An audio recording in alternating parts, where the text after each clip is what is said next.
your champagne wishes and caviar dreams. Welcome inside the Hall of Fame.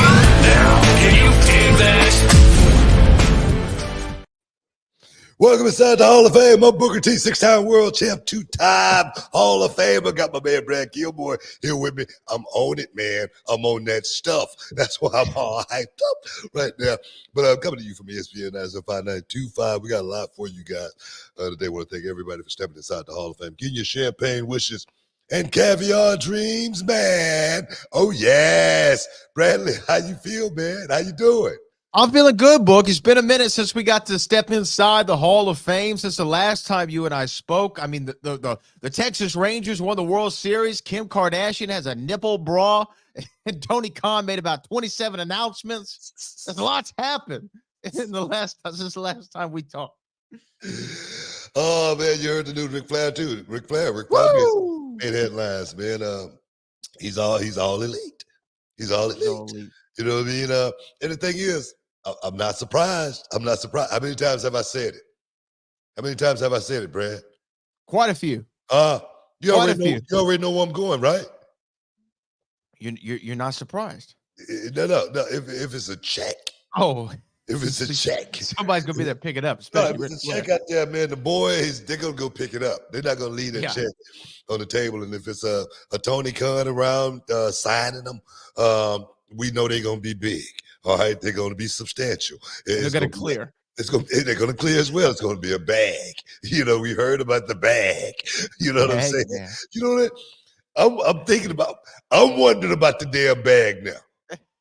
You want the bag? Is it going to take a big bag to keep you where you are? You know what, man? I got a contract coming up, and I'm gonna be like Punk. You know what I mean? I'm gonna be like CM Punk. You know what I mean? I'm gonna be looking for a big bag, man. You know, but like I said, I'm not surprised. Even I was reading, Ric Flair may want one more match in AEW. What do you think about that? Hey, look, let's just wrap it up with Rick and Sting. Just one match, both of them. Just let it go. Right. You know there. What? Same match. You know what? I think that might be the perfect send-off. Let's do it. That might be the perfect send-off. I mean, Ric Flair, Sting, one for old time's sake. Let's go out there and, do it just one last time. You know what I mean? Let's walk that aisle one last time. Let's style and profile. Whoa! One more time. You know what I mean? Limousine riding, jet flying. Whoa! Son of a gun. One more time. You know what, man? If that was to happen, just like Ric Flair's last match, I think it had 8,000-9,000 people showed up. At least I was one of them. Yeah.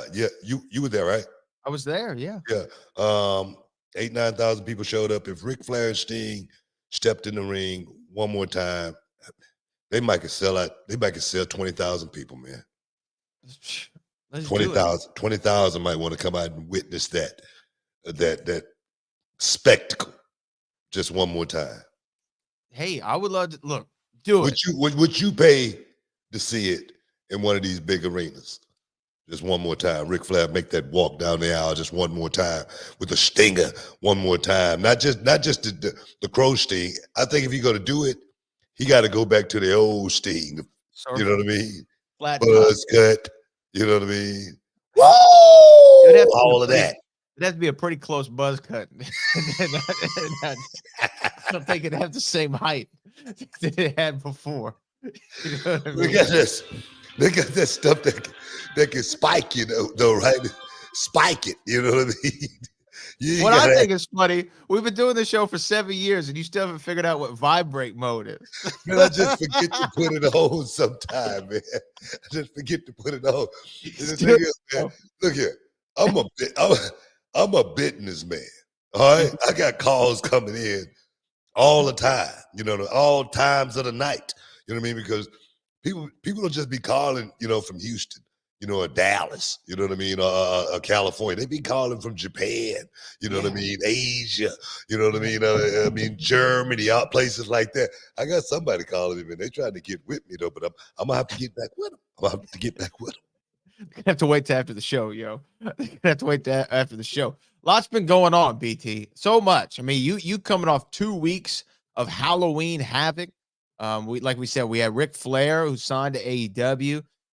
There's a premium live event this weekend in Saudi Arabia that we need to talk about. But I really want to get your take on it. I mentioned it at the beginning of the show. Have you heard about the nipple bra? And people want to know, what is your take on the nipple bra? Have you seen this? No, but I want to see it. Okay, so for people who don't know, I got to find this because I got to pull it up.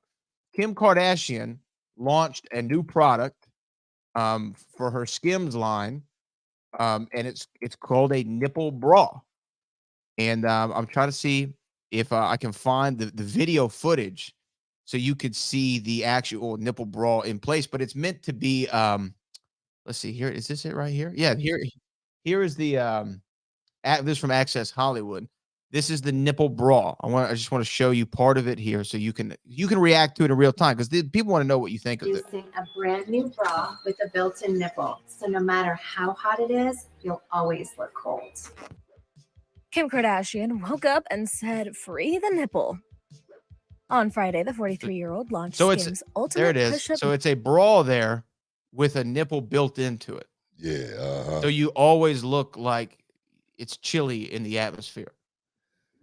Hey man, look, I'm not opposed to the nipple bra. Okay, I'm gonna just say that. But it's gonna be a lot of people disappointed. A lot of brothers gonna be disappointed when they take the bra off and the big nipple out there. You know what I mean? A lot of men want the big nipple. They don't want the little nipple. You know what I mean? They're gonna be actually searching and looking and wanting to, perhaps, touch the big nipple.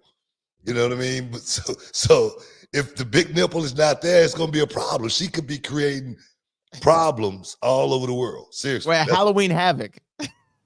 Yeah. She's creating Halloween havoc with the No, but I nipple. like the idea. I mean, it looks good. It looks good.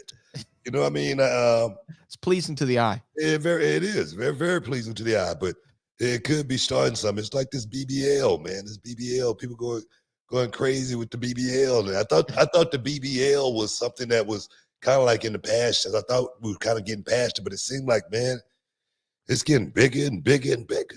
No pun intended. It's a huge wave, but some of them they don't get it done right. I saw 50 Cent was cutting up on Madonna the other night because it looks like Madonna may have had the BBL done. But yeah, man, I heard Madonna. Mel was telling me, baby, have you seen Madonna's BBL? And I go, no, I haven't seen it yet. You know what I mean? I'll look it up.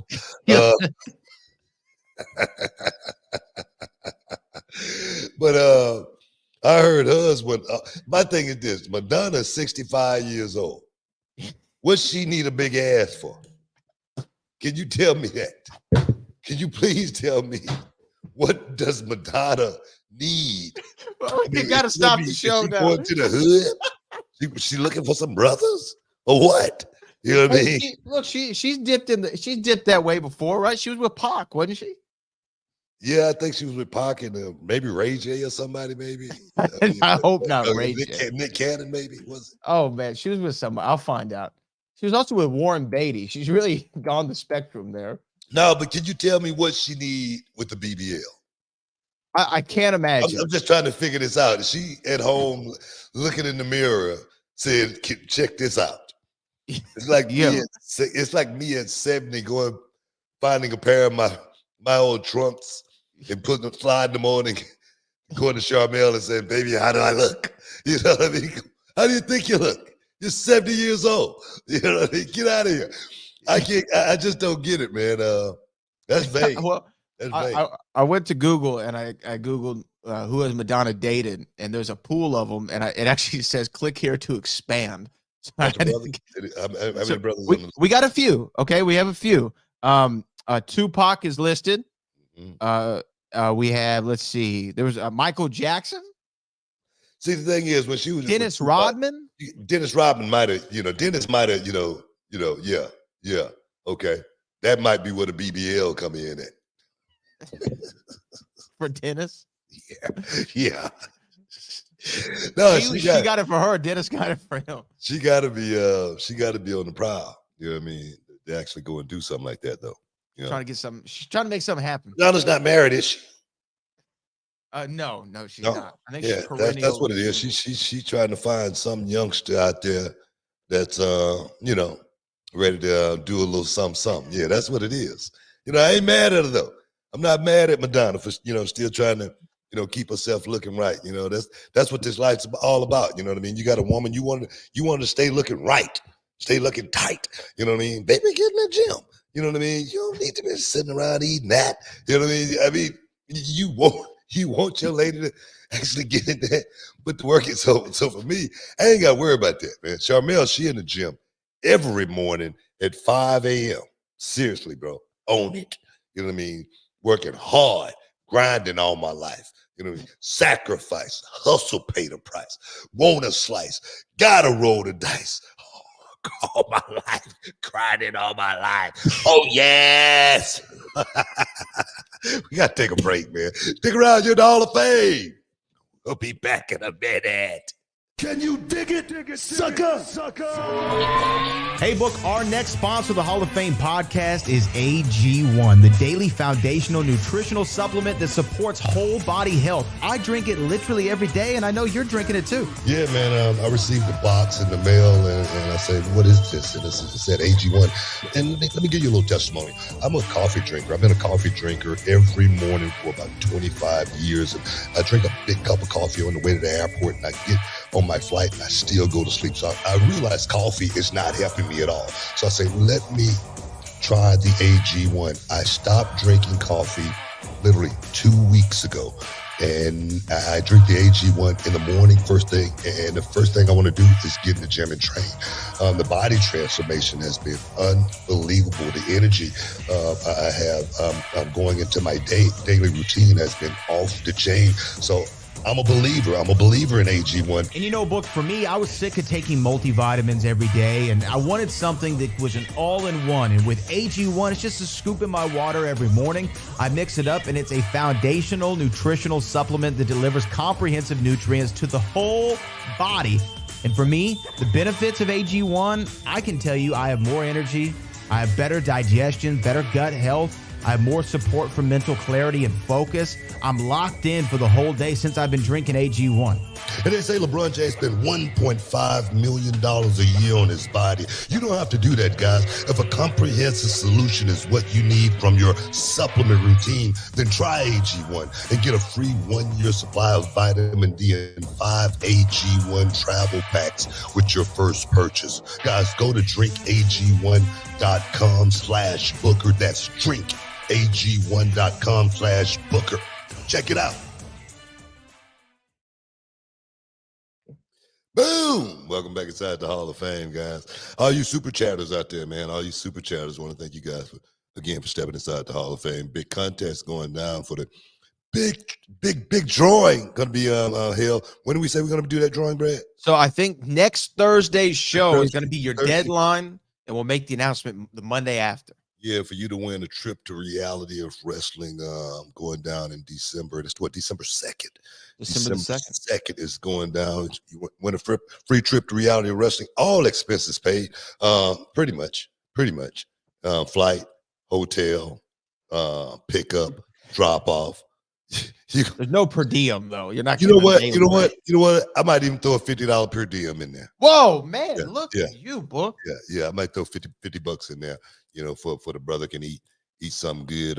Hang out with the boys over at Time Out after the show. Get a chance to mix and mingle with all the road talent and whatnot. You're gonna become an official member of reality of wrestling, whoever wins this thing, man. So we're looking forward to doing this on a regular basis, giving back to our listeners that have brought the Hall of Fame so far, man. I want to thank you guys for bringing us so far. Our YouTube channel right now, we're heading towards 800,000 subscribers. And guys, you did that. You did that. We appreciate you.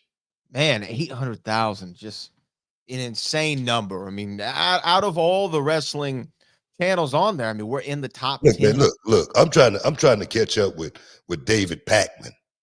All right. Pac-Man on his way to 2 million. That's what we try to do. We serious about what we're doing here, guys. We're not just talking about wrestling. We're not just talking about, boxing, MMA. We're trying to talk about life and what it takes to make it through this thing called life, because life is the hardest thing you're going to have to deal with in life. So yeah, that's my thing. Well, there you have it. And you know what? We're looking forward to announcing a winner to one lucky person. The way that you enter is you just give us a super chat during the show. I collect all the names. We're going to put all the names in a hat, shake that some gun up, and we'll pick one of them to come to the Hall of Fame. To the Reality Wrestling's Christmas Chaos, which is going on December 2nd. And we need to remind everybody, next Saturday, where we're also observing Veterans Day, we will have the Reality of Wrestling live from the Row Arena. Yeah, we're going to have a veteran from the ring inside the building, Mr. Hughes. He's going to be coming to Reality Wrestling. He's going to be doing a seminar on that Friday, and the show is going to be on that Saturday. So the first going to be a seminar, Mr. Hughes, starting sometime that evening, probably around 5.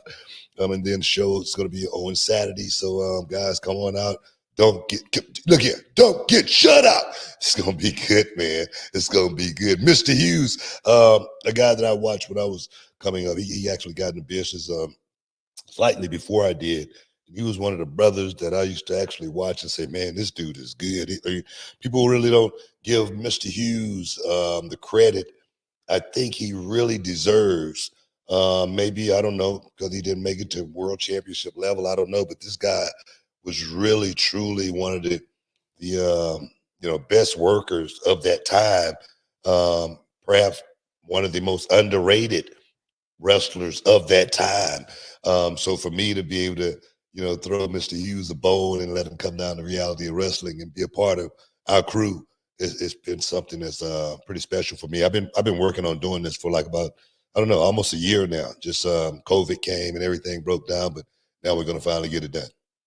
Yeah, man. Mr. Hughes, I know, had a run in the World Wrestling Federation there in the mid 90s, I believe. And, like you said, he's a veteran of the ring. I just remember originally it was going to be Mr. Hughes was going to be paired with Triple H. They were going to be a team, right? Yeah. Why are you laughing? I'm not laughing because of that. I'm laughing because of the stories I heard about Mr. Hughes. I mean, he was an awesome worker. Like I say, one of the best workers of that time. And I say, maybe why did Mr. Hughes really get his just due? I heard Mr. Hughes had like a sleeping problem, okay? And he could go to sleep as he's on the apron, waiting for the tag. I'm serious. I think that might have been the problem. Look, no, that can't be the problem. You know why? Because Vince would have made it his gimmick. You do what? Damn it. Let's make it a gimmick. You're the sleeping wrestler. You might be right about that. Sandman. No, I'm serious. I've heard stories of Mr. Hughes going to sleep, at ringside. I don't know, maybe because the match was not that good of a match. I don't know. That's what I heard. But as far as a worker go, man, that dude, he was really, really good. And to bring him to Reality of Wrestling, every guy, he has a school down in Atlanta, Georgia, and every guy that Mr. Hughes has sent our way, every girl that he's sent our way, they've known every inch of that square circle. So for my guys to get a chance to sit under the learning tree for a few hours, it's going to be pretty good. Yeah, no, absolutely. I mean, there's several over the years that have come through. I believe he trained Jonathan Gresham. Yeah. I believe Kiera Hogan. Yeah. Again, our own Aiden Cristiano started over there, I believe. And so, Hughes has had a lot of great talent over the years. And way more than the ones I just named. So we're excited for him to come in, BT. Again, that is going to be on 11/11. That's next Saturday if you're here in the Houston, Texas area. Definitely if you're listening to us on ESPN 975-925, we appreciate it. And we hope to see you out there next Saturday. Yeah. But a lot's been going on, Book. Just a whole lot. I guess we could go back to a second. I wanted to ask you more about Flair being in AEW. They announced today, not only is he with the company, he's not just there on a per appearance deal. He is now signed a multi, that means more than one, more than two, multi-year deal with AEW.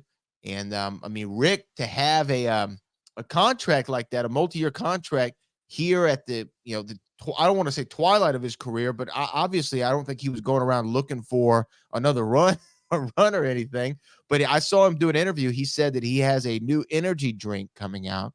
Yeah. Or it might be out already, called Woo Energy. And he reached out to Tony and was like, hey, I think could they maybe be a sponsor of the show or something like that. And those conversations evolved to, would you like to come in? And Flair was like, well, yeah, we'll go ahead and do it. And now Flair's a part of it. It's a lot of value left in Ric Flair, man. I mean, hell yeah, just his image alone. He's doing so many things right now. At the age he is, he's still like Ric Flair. He may be the oldest guy in wrestling that still walked through the airport. No wheelchair, no walker, none of that. Bro, he pack up. You know what I mean? He ain't getting on with the senior citizens. That's not Ric Flair. I'm serious, man. I remember the conversation I had. I told you I had with Ric Flair around WrestleMania one time, and Ric Flair told me that he would never retire. I'm never going to retire. Never going to quit. And I believe him. I believe him because this is who he is, man. This is what he does, and then to bring that brand to AEW, it's gonna help those guys. It's gonna help them a whole lot. And one thing that Ric Flair does also, he's like Trump, like the way Trump used to be. You know what I mean? As far as cool. Everybody want him to be a part of their brand. Everybody want to talk about him on rap songs, stuff like that. You know what I mean? I think you could actually make the argument that he replaced Trump in that hip hop lane. No. I mean, that's exactly what I'm talking about. I mean, Trump used to be that guy where everybody loved him. Every rapper would name drop. Exactly. Now Ric Flair is that guy. You know what I mean? Where Bad Bunny. Everybody wanted to. Ric Flair drip with Migos. Exactly, want to be a part of, Ric Flair and what he's going on, So my thing is, man, it's gonna help those guys a whole lot. And for me, Ric Flair, he's another one, man. He's another one, just like Sting. Should never retire, Should never retire. What is he gonna do? What is he gonna do? Sit at home, get old? You know what I mean? I mean, Ric Flair is a guy that's gonna run until the wheels fall off, and for him to be around those young guys, bro, that's only gonna, motivate him even more. So for me, I'm glad to see him do it. Yeah, I mean, definitely keep him young, keep him going, and like you said, there's so much juice left to squeeze out of Ric Flair. And if you ask Rick, hey, watch my match, can you think of like very few people on the planet that you'd rather get feedback from than maybe the guy who's the greatest to ever do it? Well, I don't think Ric Flair is gonna be watching those guys' matches or anything like that. Well, I mean, why wouldn't he? I don't think. Trust me. If somebody asked Rick, will you watch my match? Ric Flair's not going to be there watching those guys' matches. He'll watch them. That's not why Ric Flair is going to be in that company. He's not going to be someone sitting at the monitor critiquing somebody jump off something. That's just not Ric Flair. I mean, because he's well disconnected from the way the work is done in the ring today. That's just my opinion on that. But as far as being able to bring name recognition to AEW, well, when people see his name on the ballyhoo, see his picture on the ballyhoo and whatnot, you know what I mean? Yeah, man, that's huge. That's huge. And Ric Flair, for him to have a multi-year deal, that's insurance, bro. That's all it is. And for me, I hope that I'm in, as good a shape as Ric Flair when I get that age, and I can get me a deal like that. Seriously, that's just a way of life. Seriously, it really is. Big ups, Ric Flair. Big, huge ups. So, woo! Yeah. And I got to try some of this Woo Energy. I like me a good energy drink. Have you tried the Woo Energy? No, I haven't, but I tried some of his other product. Is Woo Wings? That's what you say. What? Wings. Woo Wings. You had the Woo. No, I didn't get the Woo Wings. Okay. You didn't get the Woo Wings. No, I didn't get no that. Woo Wings. No Woo Energy. No. Not much left out there. Well, got a lot. He's got a lot. Okay, let's just say that. But no, he definitely blessed me, so to speak. Yeah. Well, I think we got to take a break. Yeah, we do Quarter by got clock. to take a break. Stick around, guys. You're in the Hall of Fame. We'll be back in a minute. Can you dig it, sucker? And this episode is sponsored by Blue Chew. Guys, let's talk about it. Let's talk about sex. Hey, you remember when you was always ready to go? I'm talking about strapping the rocket on it, man. Going straight to the moon. I'm talking about getting it done. If you want that extra confidence, I got something for you. Listen up. BlueChew.com. Blue Chew is a unique online service that delivers the same active ingredients as Viagra, Cialis, Levitra, but in a chewable tablet at the fraction of the cost. But the great thing, Book, is you can take it any time, day or night, so you can plan ahead or be ready whenever an opportunity arises. The process is simple. You sign up at BlueChew.com, consult with one of their licensed medical providers, and once you're approved, you'll receive your prescription within days. The best part, guys, it's all done online on the internet. So there's no doctor's visit, no awkward conversations, no waiting in line at a pharmacy or any of that. And the thing is, Book, Blue Chew's tablets, they're made right here in the USA and prepared and shipped direct to your door in a discreet package, so no one is the wiser. Let's just get it out there, guys. Blue Chew wants to help you have better sex. Discover your options at BlueChew.com. It's like this. Chew it and do it. And we've got a special deal for our listeners. Try Blue Chew absolutely free when you use promo code Booker at your checkout. Just pay $5 for shipping, man. That's BlueChew.com. Use promo code Booker to receive your first month absolutely free. Visit BlueChew.com for more details and important safety information. And, we want to thank Blue Chew for sponsoring the Hall of Fame podcast. Chew it and do it. Welcome back inside the Hall of Fame, guys. Just talking a little something. Ric Flair signed a multi-year deal with AE. He's all in. He's all elite. Big ups to Ric Flair. I got to talk to Ric Flair, man. I got to give him a call. See if we can get Congratulate him, man. See if we can get him on the show. Well, we'd love to have him. Let's have Rick back on the show. Let's talk about AEW with him. Talk about this AEW deal and why did he make the move? That's because that's the question a lot of people asking about. People like Edge, people like Christian. Why are they making the switch over to AEW? And me personally, I think I know the answer, but I'd love to hear from Ric Flair. I would love to hear from Ric Flair too. And like you said, I'm sure Tony Khan checks are nice. They're always going to clear. They're never going to bounce. Tony's never going to come up to you after a show and be like, "Hey, I'm gonna date this 2 weeks in the future." As well as the perks that comes along with it, being able to do his outside ventures. Like with the energy drink. Like with the Ric Flair trip, whatnot. The rap songs and whatnot. Being able to have his CBD product, whatnot. No, seriously, man. That right there goes a long way. Just having that freedom to be able to just live. You know what I mean? Not under that umbrella. Yeah, man. I don't fault him at all for it. And the thing is, what else can he do in WWE right now? He's been walking Charlotte to the ring, for a few years, kind of showing up for the WrestleManias and the Hall of Fames and everything. And I'm sure they could find a role for Ric Flair. How could you not use him? But I'm thinking for him, he's thinking maybe a new challenge, different schedule. This could really benefit me. And what I'm trying to do with my own brand, because now Woo Energy, I just got a press release during this show. Woo Energy is now the official energy drink of All Elite Wrestling. Look at that. Look at how a plan comes together. Hell of a deal, man. Hell of a deal. Hell of a deal. Here's the press release right now. Look at that, man. That one bit, man. This is what Rick actually had to say, though, about AEW. You want to hear his quote? This just came in from AEW's press department to my email. I've been in the wrestling business for over 50 years, said Flair, together with AEW and Woo Energy. I've never been more excited, and I've never had more energy. When the Nature Boy promises you a show, you know how it's gonna go. Woo! Hey, man. That's really sad.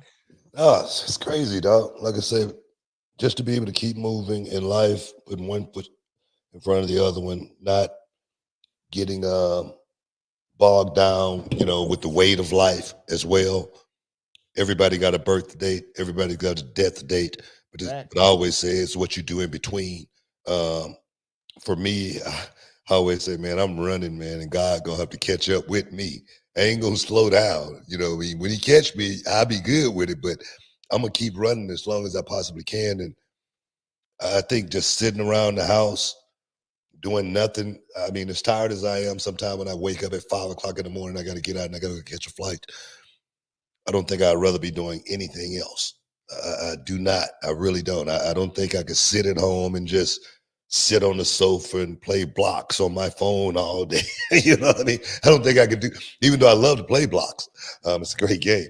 But I don't think I could sit at home and that totally fulfill me and drive me in life. I got to get out there and do it to the end. Till I can't do it anymore. I always talk about being able to cut my own grass. I'll go jump on the lawnmower and I'll do it myself. I'll take the weed whacker out and I'll do everything.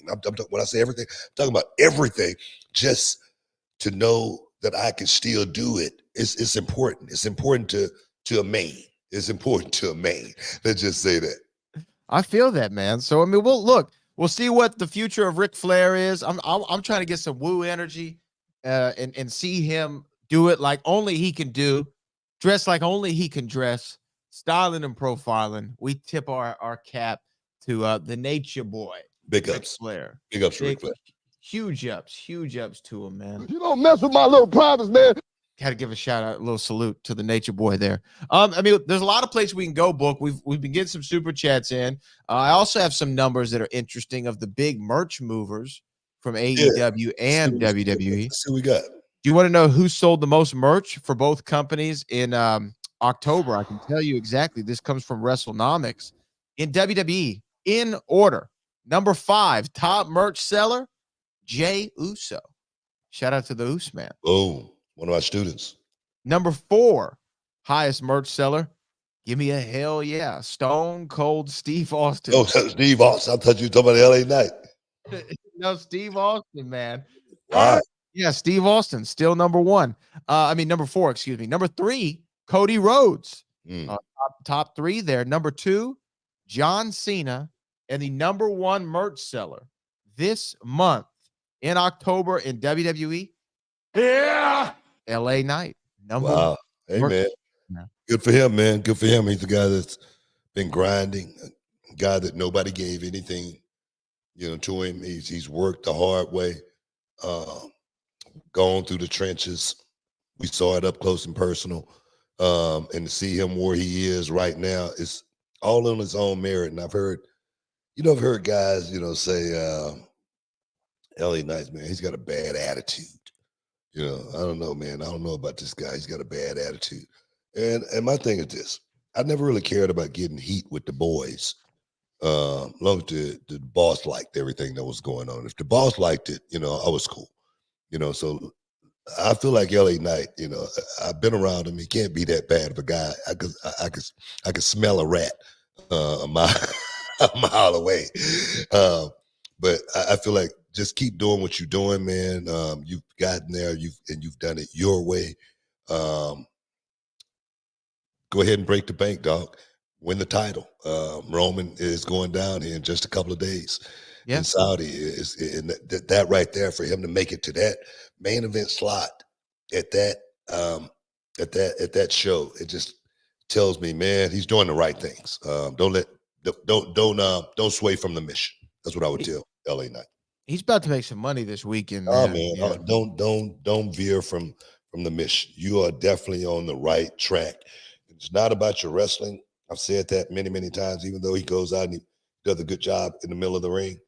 It's about his performance. That's what people are drawn to with LA Knight. It's not about his wrestling is just, part of the act, but his performance is a hell of a performance. You want to see this guy.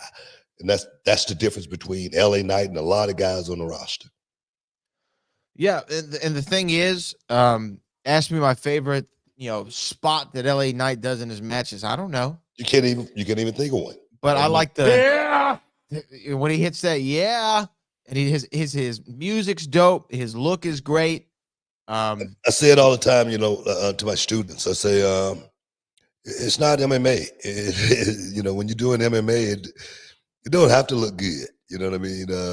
In boxing, when you hit somebody, it don't have to be pretty. It just have to hurt. You just have to knock him out. You know what I mean? But with wrestling, cool factor. Cool factor is so important. Being able to look cool when you beating somebody up and being able to look cool when you getting beat up.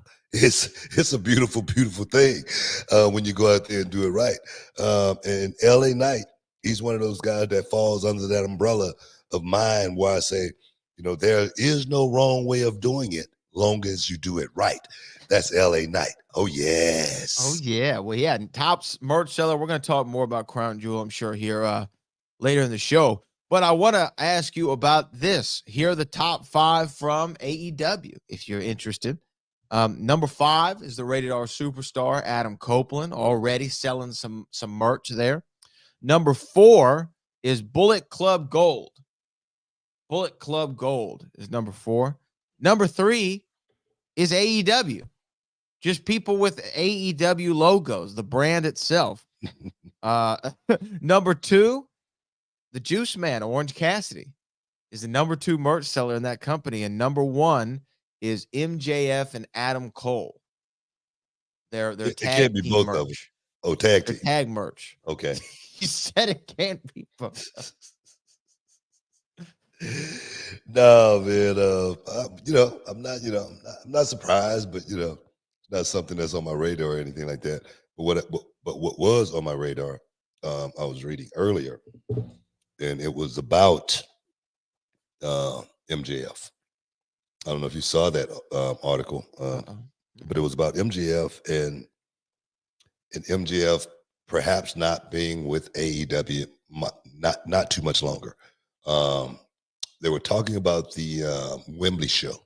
Okay, that's going to be coming up, 2024, right? Yes. And the poster just came out, and everybody's on the poster. Adam Copeland's headlining the poster. Everybody's on the poster except MJF, and that's leading to a lot of speculation if MJF is still going to be a part of AEW when that show comes around. Here's the thing. MJF has been very smart the way he's played all this in the public sphere, right? He said in 2024, I'm going to start a bidding war and all that stuff. And I'm looking here at the official all-in poster, and you are correct. There is no MJF on the poster as of this moment. Wouldn't you be shocked, though, if they didn't lock him up for stupid money already? No, not really. You wouldn't be. I just feel like, okay, like if I'm Tony Khan and I'm a businessman and I'm thinking about this, I know we have to take a break here in a second, but like, how do you not go to him and say, look, what's it going to take to lock you down past your current contract?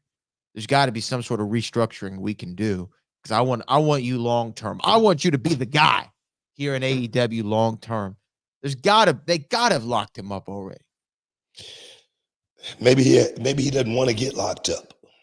Maybe he want to test the waters. Maybe he want to go to WWE. Maybe he want to be a mega star one day. Maybe he want to headline WrestleMania. A lot of guys, that's not important. They say that's not important to them these days. They say, WrestleMania. The Indies is fine. Well, a lot of guys. A lot of guys will say that. I'm just gonna work the Indies. You know what I mean? I don't want to do WrestleMania. I don't want to work in front of that. You know what I mean? So it may be one of those things where MJF say, look, man, we'll talk when my contract is up, and we'll go from there. He may want to be a free agent for a minute. He may want to test the waters. He may want to see exactly how big the check is going to be that Tony Khan is willing to cut. And I don't think he will actually know until the contract is up. That's when he knows how much money you really are willing to pay. All right, and I think holding his cards close to the vest, I think it's smart. So if that is true, which that poster may be leading to, we don't know if he's going to be here or not, so we can't put his face on the picture. That's what it sounds like to me. I could be wrong. He's got a hell of a good strategy going for him here. So I love it. All right. Well, hey, let's take a break and we'll talk more about all this stuff here at the other side. Stick around, guys. You're in the Hall of Fame. We'll be back in a minute. Can you dig it, sucker? All right, everyone, it's Booker T and Brad Gilmore here, and we've got something exciting for all you sports, comedy, music, and theater fans out there. We're talking about Game Time, the fastest, easiest way to get your hands on tickets to your favorite events. That's right, Book. We love all those spontaneous, unforgettable moments, and Game Time is here to make them happen. Whether it's a last-minute decision to see a game or a sudden urge to catch a live show, Game Time has got you covered, giving fans access to tickets even at the last minute in over 60 cities across the United States and Canada. And guys, this ain't about getting in. This is about getting the best seats in the house. With Game Time, you can see images of your seat before you buy it. So no surprises there, guys. You can score tickets swiftly. Skip the line, guys. Just dive straight into the moment. Absolutely. And listen to this. Game Time guarantees the best prices. Find tickets in the same section and row for less elsewhere. Game Time will give you a credit of 110% of the difference. So there's no reason to wait, Book. So whether it's the thrill of the game, the laughter of the comedy, the rhythm of the music, or the drama of the theater, guys, don't let the opportunity skip by. Choose Game Time. Grab your tickets and just enjoy the moment. Live should be spontaneous, Book. So guys, don't miss out. Check out Game Time now on their app or at gametime.co. That's gametime.co. Take the guesswork out of buying tickets with Game Time. Just download the Game Time app, create an account, and use the code BOOKER for $20 off your first purchase. Terms apply. Lowest price. Gee, guarantee. Oh, yes. Welcome back inside the Hall of Fame, baby. Oh, yes. Hey, man, where we at, man? Do we need to take any super chats right now? What? Yeah, we do need to take super chats, but I actually want to give a shout out to one of our sponsors of the Hall of Fame podcast. I want to give a shout out to Game Time. I actually used the Game Time app recently to make a purchase for a show coming to town. And man, it's actually a phenomenal app.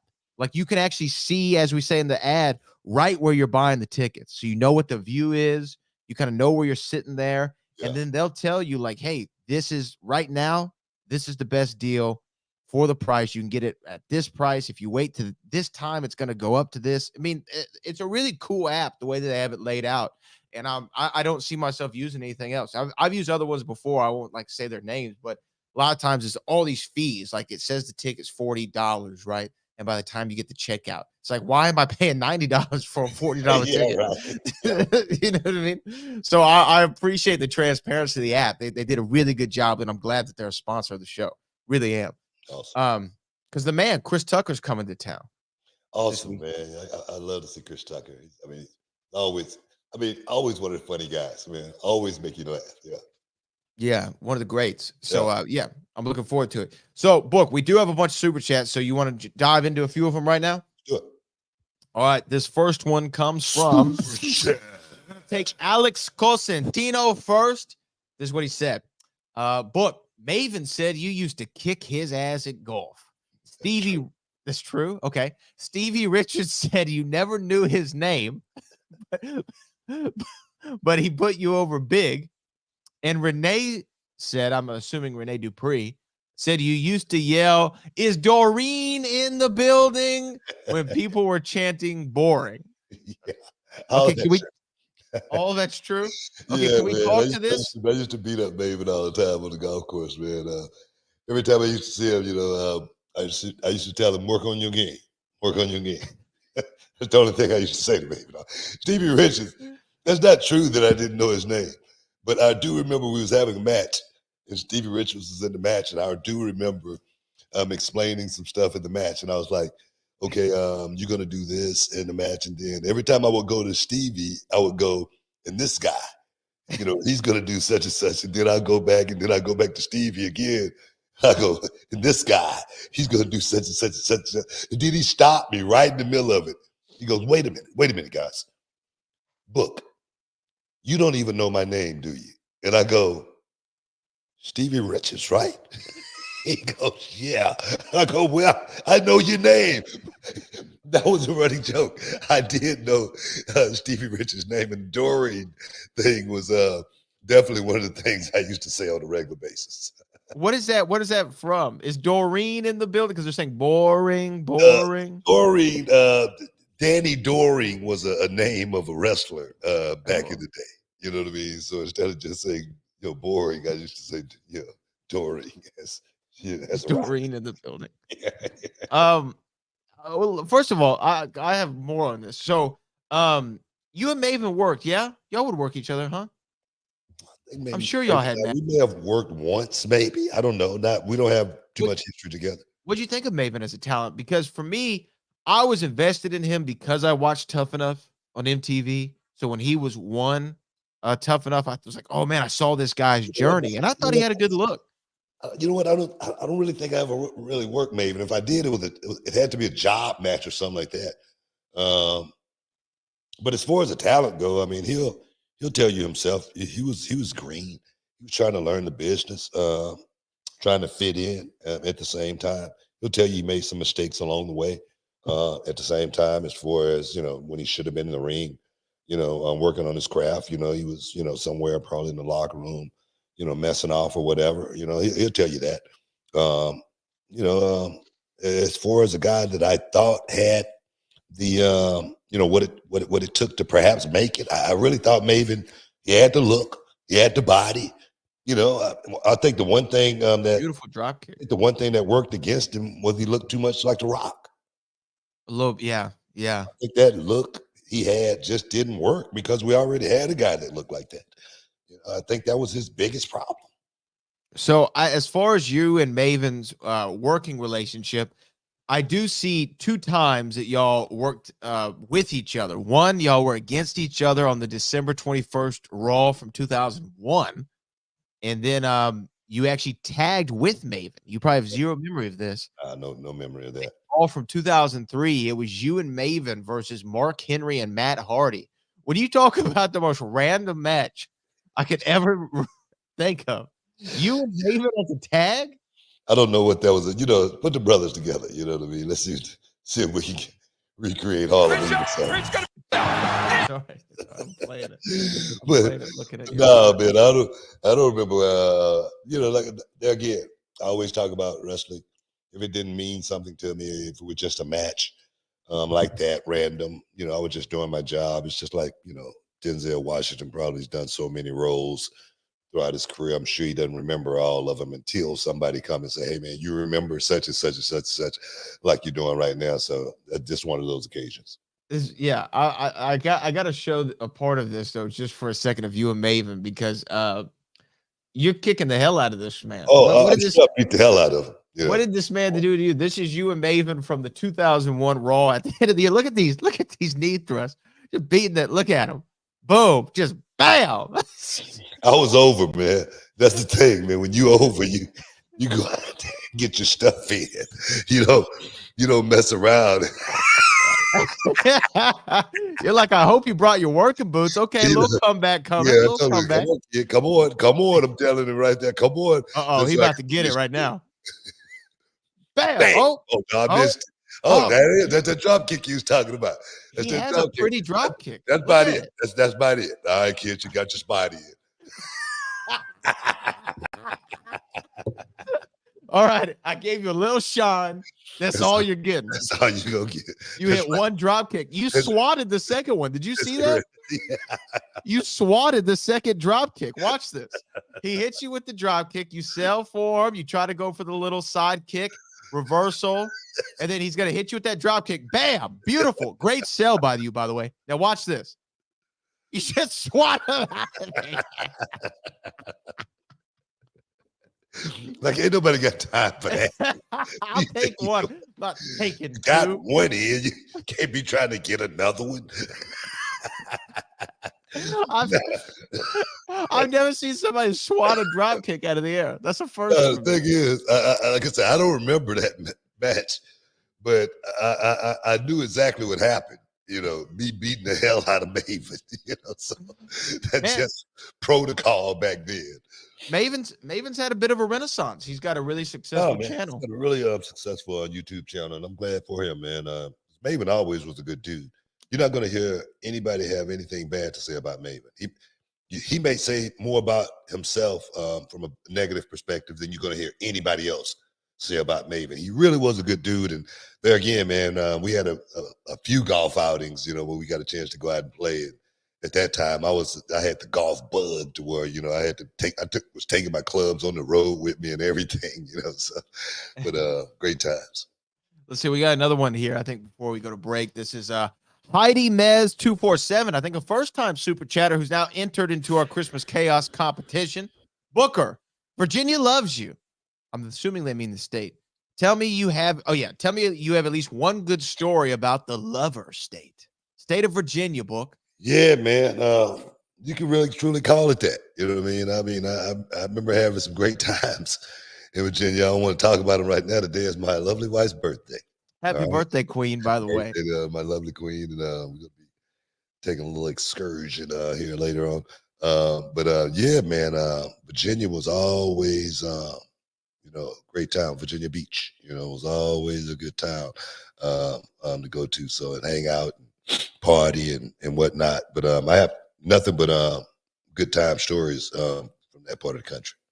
Yeah, man, Virginia. I don't think I've ever been to the great state of Virginia, but shout out to them, man. Did y'all hit Virginia a lot when you were on the road? WCW days, back in WCW, we used to Virginia all the time. Okay, yeah. I've never been down to old Virginia, but you know, shout out to them, man. We have another super chat here. We'll get one more in before we go to break. This is from Brian Booker. I recently heard Chris Masters say he had issues with John Cena. I also wonder what happened with Alex Riley. Do you think John Cena was threatened by wrestlers with a similar look? You know, it's hard for me to actually say that. But I've heard about the issue with Alex Riley. I hadn't heard about anybody else, but Alex Riley pretty much made his pretty much public as far as, you know, the reason why he's not in WWE is because of an issue that he had with John Cena. I don't know what it was. I think John Cena wanted him to go drinking with him or something like that, have a couple of Jack and Cokes. Something. It was something maybe on those lines. And from there, things just didn't work out. But no, man, as far as John Cena goes, I can honestly say this. I'm a Cena fan, all right? I'm a Cena fan because I watched that dude come up in the locker room. I watched that dude be the first guy there and the last guy to leave just about every time, you know, we would show up. You know, when everybody was, you know, had left the locker room, John Cena was the guy in the locker room picking up trash just so the boys wouldn't look bad, you know, to the cleaning crew that had to come in there and clean up. I'm serious. I'm dead serious. I'm not lying. This is true stories.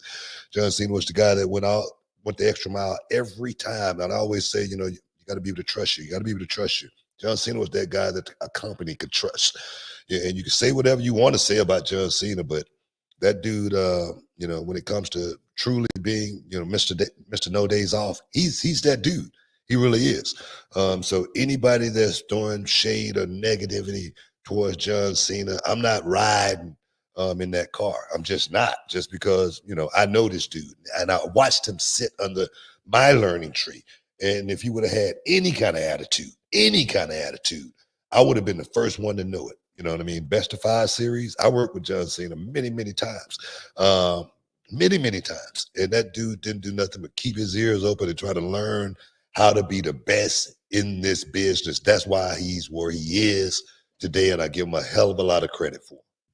Yeah, man. John Cena, one of the true greats, Book. We have more super chats, but we also got to take a break here. Stick around, guys. You're in the Hall of Fame. We'll be back in a minute. Can you dig it, sucker? Hey, this episode is sponsored by Blue Chew. Guys, let's talk about it. Let's talk about sex. Hey, you remember when you was always ready to go? I'm talking about strapping the rocket on it, man. Going straight to the moon. I'm talking about getting it done. If you want that extra confidence, I got something for you. Listen up. BlueChew.com. Blue Chew is a unique online service that delivers the same active ingredients as Viagra, Cialis, Levitra, but in a chewable tablet at the fraction of the cost. But the great thing, Book, is you can take it any time, day or night, so you can plan ahead or be ready whenever an opportunity arises. The process is simple. You sign up at BlueChew.com, consult with one of their licensed medical providers, and once you're approved, you'll receive your prescription within days. The best part, guys, it's all done online on the internet. So there's no doctor's visit, no awkward conversations, no waiting in line at a pharmacy or any of that. And the thing is, Book, Blue Chew's tablets, they're made right here in the USA and prepared and shipped direct to your door in a discreet package, so no one is the wiser. You know, let's just get it out there, guys. Blue Chew wants to help you have better sex. Discover your options at BlueChew.com. It's like this. Chew it and do it. And we've got a special deal for our listeners. Try Blue Chew absolutely free when you use promo code Booker at your checkout. Just pay $5 for shipping, man. That's BlueChew.com. Use promo code Booker to receive your first month absolutely free. Visit BlueChew.com for more details and important safety information. And, you know, we want to thank Blue Chew for sponsoring the Hall of Fame podcast. Chew it and do it. Welcome back inside the Hall of Fame, guys. More super chatters, man. Let's keep it rolling. We're going to keep it rolling with our super chatters here on the show. And our next one comes from Callie Toenail. Callie, what up, ma'am? Thoughts on The Miz possibly turning face against Gunther? Never saw that coming. He's such a good heel. I kind of don't want to see him on the other side. Miz definitely, if you watch Monday Night Raw this week, was leaning to the babyface side in his promos and the way that he was with Ludwig Kaiser. They've tried Miz as a baby before a couple times. Yeah. He is one of the most natural heels in the history of the business, at least in WWE. Yeah. What do you think, Book? You know, Miz is a heel. He's a natural heel. But one thing about facing Gunther, he's gonna be the babyface. A lot of people, you know, are gonna be rooting for him just because they want to see Gunther lose. You know, not that they really want to see the Miz win. They want to see Gunther lose. You know, just because he's been so dominant. You know, and he's got that European thing going for him as well. Now being the longest reigning, you know, Intercontinental Champion, of course, you know, the Americans gonna want to see him dethroned. It's just a perfect story. You know what I mean? So anybody that go against Gunther right now is, you know, pretty much going to be a babyface. Yeah, I think that you're at the moment to where Gunther's reign has been so long that you want, you definitely want to see him lose. And what I was going to say about Miz, although yes, Miz as a babyface leaves something like, it's just almost like if the Joker started working with Batman. It just doesn't make a lot of sense, man. You don't want to see Joker in that perspective. So with the Miz as a baby, I always leave my my mind open to it, to anything that they do, and see if it catches on. Because the thing about the Miz is, yes, is he a natural heel, but is he charismatic on the microphone? Absolutely. Could he talk you in to rooting for him? I think that he can. Can he do it as effectively as he can a heel? That will be left to be seen here over the coming weeks. But, you know, Miz is always aces in my book. No, I always talk about how the Miz, you know, he didn't get anything handed to him. That dude worked, man. He worked. He wasn't the guy that was chosen to be, you know, the face of the company or anything like that. The Miz just kept working and kept working and kept working. That's why I give Miz so much credit. He wasn't the most popular guy in the class, you know, for a long time, but he just kept grinding and kept trying to perfect his craft. And then there again, he became one of those guys that the company could trust to do anything, media, main events, mid card, whatever you need, put over the stars, whatever you need. I'm that utility go-to guy. And when you become that guy, man, you are a valuable asset to the company. So that's the way I see them as. Yeah, we have another one here. This one comes from M Music. First time super chatter, I do believe, with the $20 that entered into our raffle. We appreciate you, M Music. What up, booking Brad, retired Navy? Well, first of all, then You don't mess with my little privates, man. we salute to you. As a veteran, your day's coming up, man. We appreciate your service to the country. I'm trying to get to my first reality wrestling event. Live in Nevada, grew up in Texas. Does Rey Mysterio keep the United States title, or does Logan Paul take it away from him? I hope not. Put my name in the hat. So your name is in the hat, but about Crown Jewel, Logan Paul versus Rey Mysterio for the U.S. title. Book, I think we're going to see a new champ. I know you don't like to book the show, but Logan Paul is the United States champion. It's not a bad idea. It's not a bad idea. I'm not going to say, he's going to win it or anything like that, because I don't like booking the show. But if Logan Paul was to win, I wouldn't be shocked or anything like that, because the Maverick is hot, man. The Maverick's hot, and he's got something. Going over there and beating up Dylan Dennis too, that pretty much, put a shine on him at the same time, So That fight was stupid. that ending. Yeah. So for my thing is, if he win it, I would not be surprised one bit. Rey Mysterio is, we don't know how much longer Rey is going to do this.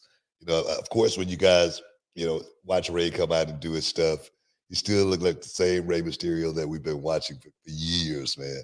But I'm sure Rey is getting to that point to where he want to perhaps step away from this thing and to pass the torch to someone like Logan Paul. For me, it wouldn't be that bad of an idea. Yeah, not at all. Not at all. And when you think about just all, like you said, the extracurriculars that Logan does when he's doing his podcast, when he's doing the boxing shows, when he's out there doing red carpets or award shows or on TikTok and Instagram, and he's got the U.S. title, it does make a lot of sense from a promotional standpoint. Oh, yeah, definitely. I'd be remiss to not bring this up. We do have more super chats, but the people probably want to know your opinion, because we're big fight fans here, of Tyson Fury versus the Predator Francis Ngannou. Did Ngannou get robbed, Booker? That's what the internet says. That's what I think. I saw the fight. I watched it. I feel like Francis won that fight. What do you think? That wasn't the question. The question was, did Francis Ngannou get robbed? Yes. I think not. Francis Ngannou walked out with a big ass bag. All right. And I think he proved his point more than anything by having that fight, by getting that fight with Tyson Fury. Tyson Fury is a stand-up dude. I got to give Tyson Fury all the credit in the world, because he could have easily said, "Nah, I don't want to do this," and left Francis Ngannou out in the middle of an ocean, all the way out in the cold. He could have did that. He said, "No, I'm gonna honor what I said, and I'm gonna fight this guy."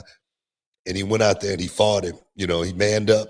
Of course, I feel like Francis Ngannou perhaps won the fight, but it would have been really hard to put the World Heavyweight Championship on Francis Ngannou, a guy who's not a notable boxer, not a notable pugilist, and have to totally re-gear and have to promote this guy opposed to this guy when this guy got another fight coming up in another month or so, with Usyk. So my thing is, the title had to stay on Tyson Fury more than anything. Only way that title was to change hands would have been if Tyson Fury wouldn't have got up from that big shot. That's the only way the fight, would have been any different. That's just my opinion. Well, you know what? It brought out a great crowd, including Eminem, Mike Tyson, and Vince McMahon sitting next to each other. That's a sight I never thought that I would see. So I enjoyed the fight, but I definitely think Francis won that one. Let's get to these super chats, because now they're coming in hot and heavy. Richard JR says 5-way women's title match. Odds is 2-way tie in favor of Zoe Starks and Rhea Ripley at Crown Jewel. What do you think, BT, about that match there? It says, odds for WWE title is Roman retains in Crown Jewel.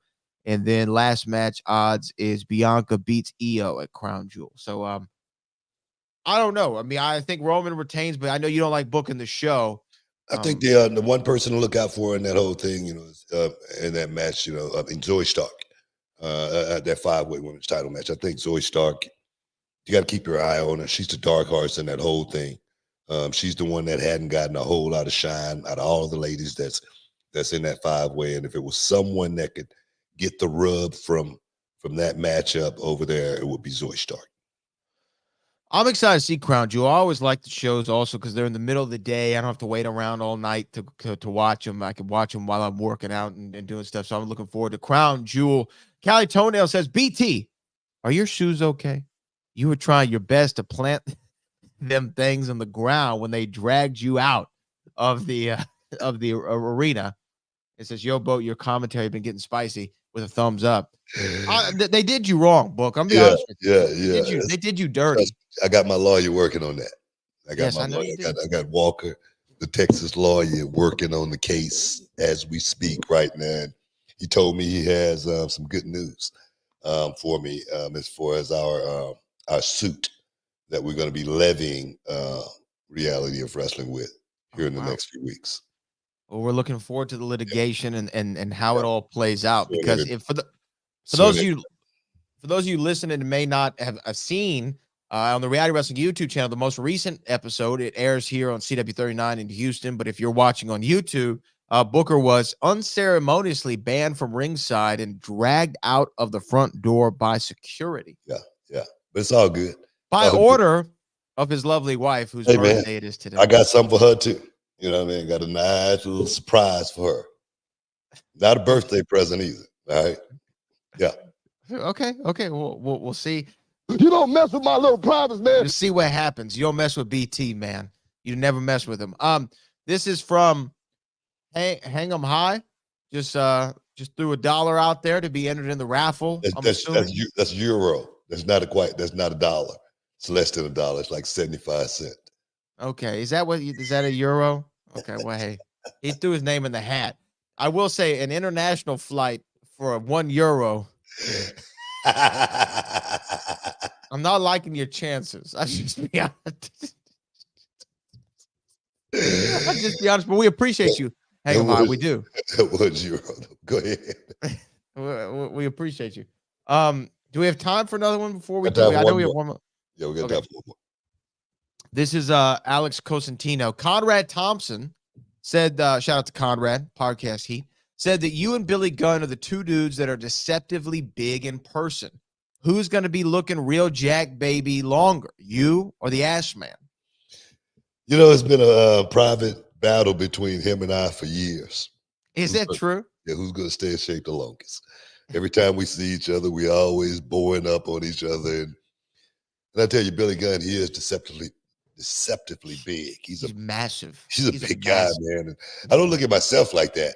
I don't think I'm as big as Billy. I'm not as big boned as Billy is. But when you see me now, still, this many years later, I think I'm quite imposing.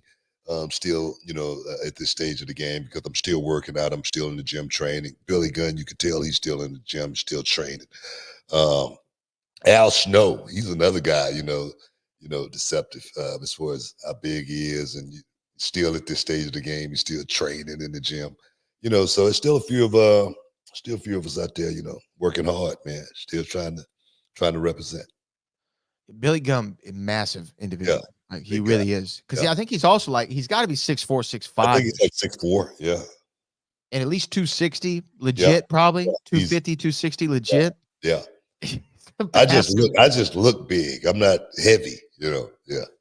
Yeah, well, we got to take a break. We have a couple more super chats that are coming in and a few other things to talk about. So stick around. You're in the Hall of Fame. We'll be back in a minute.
inside the Hall of Fame. Now, can you dig that? Welcome back inside the Hall of Fame. Super chats rolling in. Let's keep it rolling, man. Okay, our next one here, I think is another one from Alex Cosentino. He says, oh, this is a great one. Can you tell some stories from your Royal Rumble appearance? I'm assuming he means this year. Did anyone pop when they saw you backstage before your entrance? And what was the reception when you came back from the ring? I know you got something. Dig it. Well, no one saw me backstage beforehand, but a couple of guys. And they had to be shocked because we were in Gorilla. I came right from the table. I was doing the kickoff show. And I had to come right from the table straight to the dressing room, literally get dressed real quick, and then go right to Gorilla. Because by the time I got to Gorilla, we were actually going into the ring.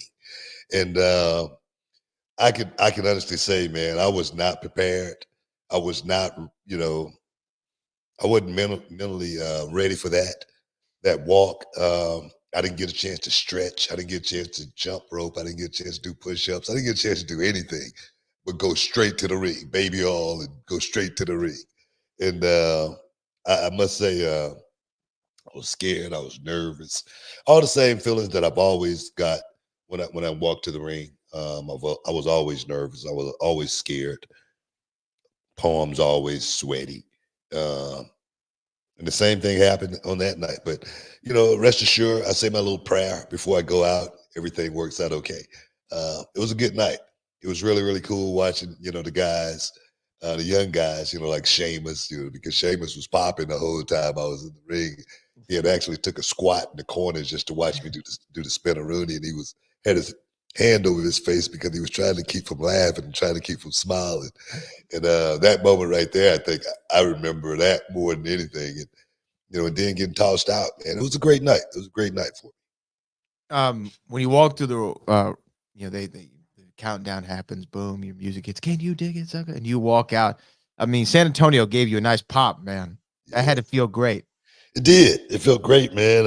You never know how they're going to react to you. And for me, it was one of those things. People, they didn't care if if I won the Rumble or anything like that. They just want to see me. It's kind of like when I came back, in 2011.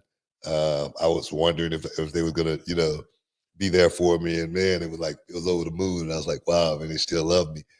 So I think that's the only thing that we're looking for as performers. And that's just confirmation that the fans appreciate what we did for them. I think a lot of people don't realize that. I mean, it was you campaigned somewhat in a tongue-in-cheek manner, in like a joking manner, for about 3 or 4 years. I think it was always the joke on this show when you had WWE backstage, even on the pre-show countdowns, the kickoff shows rather. You would always be like, "I'm waiting on my invite. Where's my invite? I'm checking the mail. Postman hadn't come yet." It was always a joke. Now let me ask you this. What went through your mind when you got the call for the invite? Humbling, man. Still, same thing, just humble. Yeah. I don't get too far ahead of myself or anything like that. I was like, wow, I got a chance to do it one more time. That's the only thing I was thinking. When you get moments like that, you take them. I always tell everybody I don't have any itch to scratch, all right, at all, as far as getting back in the ring or anything like that. But when somebody call you and you prepared to actually go out and do the job, you step up to the plate and you get it done. Even now today, like I say, we go. I mean, they over there in Saudi right now. But if they called me right now for a match in Saudi, I just want to throw it out there. Saudi, if you can hear me, find the emails because Booker T was. If you're listening, you know what I mean? Find the emails because Booker T is talking about coming to Saudi. I know they love the old hits over there in Saudi. You know what I mean? So hey, I'm available. Now look. I'm not asking you to divulge any information. Okay, you don't even have to say anything to what I'm about to say. But I heard it was the first Saudi show. You were there. Yeah. It was the greatest Royal Rumble. Saudi Arabia. the Crown Prince, MBS. I believe this is who made the ask. Wanted to have Yokozuna on the show, and I don't know if anybody smartened him up as to Yoko, rest in peace to the great Yokozuna. Yoko not around to make that walk, anymore. He's always with him in spirit, obviously, one of the greats of all time.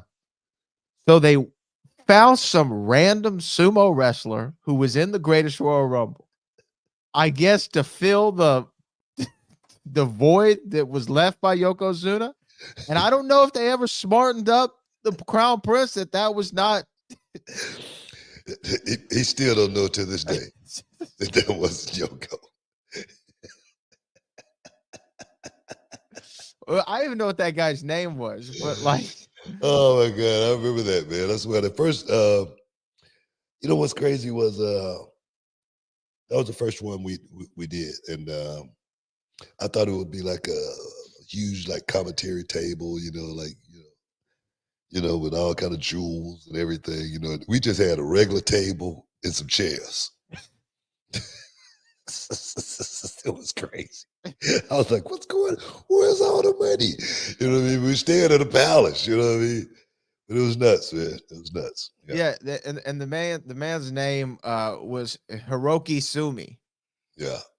Hiroki Sumi. Yeah. And we did not see Hiroki. Never seen him again. And you know what? He lasted 46 seconds, which is how they were like, oh, look, this is what we need you to do. Did you go in there? Can you go over the top rope? And how quick can you do it? Hiroki, man. Oh, man. Hiroki, look, he had one job to do. And the thing was, they wanted to be quick because they didn't want anybody getting wise to what was going on. Bro, hey man, whatever works. Look, we'll give you what you want. We'll figure it out. You know what I mean? You want Madonna? We'll find Madonna. You know what I mean? We'll find a pre-BBL and everything. We'll find a 25-year-old Madonna, one from a league of her own, like a virgin Madonna. Whatever you need. Like I said, I'm putting it out there. Y'all need Booker T. You need some hits. I got a few of them. I got a couple of hits. We have another super chat here. This comes from Shay. What's up, Shay? How do you feel about Dragunov being an option to dethrone Gunther, or seeing Dragunov versus Cody? Yeah, man, we had Ilya on our 5 Minutes of Fame, and Ilya said that was the match that he would love to have against Gunther at WrestleMania. That's the ultimate matchup for him. And I tell you, I questioned that match a year or so ago before I got to NXT and before I got a chance to experience what Ilya Dragunov is really, really, truly all about. But that dude can work with anybody. He can work with anybody in the world, and you're going to believe it. Win or lose, he's going to bring 110%. Whether he win or not, you're still going to love the match, and you're going to be pulling for him to win in the future, just because that's the type of guy he is. He's the type of guy that you're going to look back 20 years and go, you meet him at one of these conventions, and he's the guy that's going to still be able to make tears come out of your eyes because he made you feel a certain way when you watched him those many years ago. So, yeah, man, I'm a true believer in Ilya Dragunov. I don't care if he worked with Cody Rhodes, or I just want to see that dude get to the main roster and get there in due time, and totally just kill it when he get there. That's what I see in that kid. Well, he had a great match at Halloween Havoc. By the way, the NXT Halloween Havoc this year was probably the best one they've done. Both weeks. Yeah. It was a great show. Great show from top to bottom. Great shows. Guys went out there and worked, man. Kicked the match off with that table ladders and scares match. Creed Brothers, man, those guys went out there and worked. Rocked it. Carrillo, they were on Raw this week, too. Yeah, I'm serious, man. Those guys, big ups to those guys, man. Like I said, I feel like the Creed Brothers are like a generational tag team that could break pretty much all the records one day, man. They're young enough, they're strong enough, they're athletic enough, they got every tool to actually go out there and be one of the all-time greats. Yeah. So shout out to them, man. Shout out to the Creed brothers and shout out to all the NXT talent. Like you said, that Tables, Ladders, and Scares. Shout out to Scarlett and Shotzi for doing a great job as the MCs of Halloween Havoc. I like the wheel, spinning the wheel, make the deal kind of gimmick that they had over the 2 weeks. So yeah, and then Isla Dawn and Alba Fire picked up the second half too. So big ups to those girls as well. As far as let's see, it's Crown Jewel this weekend. I was going to say the Greatest Royal Rumble. As far as Crown Jewel goes, is there anything else that you're looking forward to? Or you really like the two big matches I'm looking forward to the most are Roman and LA Knight and Logan Paul versus Rey Mysterio. Logan Paul versus Rey Mysterio. I just want to see what they do from an in-ring perspective. And again, it doesn't get bigger box office than Roman and LA Knight right now. You're talking about the top guy in the company and the top merch mover. Yep. Cena and Solo as well. Cena and Solo, yeah, that's another good one. That's another one that definitely gonna, it's a top billing like match, as well as giving someone like Solo Sikoa the rub. Working with someone like John Cena. John's in that position that I was in when he first started. So to be able to go out there and do it, it's awesome. And now still being out on that little break, because of the actor strike. Perfect timing for him to actually come out here and still, do what he loved doing so much. So big ups for John Cena. Well, you know what? I mean, that wraps us up really for this edition of the show. Now, if you're listening on the podcast, you're about to hear the 5 minutes of fame. But our ESPN radio fans, we appreciate y'all. It was a great World Series, but we're glad to be back on the air.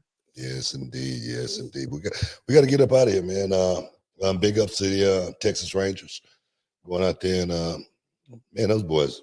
Did they do it? Did they do it big? They almost swept them. Almost swept them boys, man. Gentlemen sweep. I tell you, man, what a hell of a season those guys had. And it's all about Texas, baby. It's all about Texas. Everything, and I mean everything, is big in Texas, baby. We got to get out of here. I want to thank everybody for stepping inside the Hall of Fame, all the super channels. Appreciate you guys stepping inside the Hall of Fame. We got that big raffle going down, guys, here very, very shortly. Who's going to make the trip to Houston, Texas? Who's going to make the trip to reality of wrestling, get a chance to hang out with the Road Nation? So, guys, get ready. It's going to be good. But Bradley, for all the heavy lifting, I appreciate you. And like I always say, guys, till next time, peace. We love you. We out.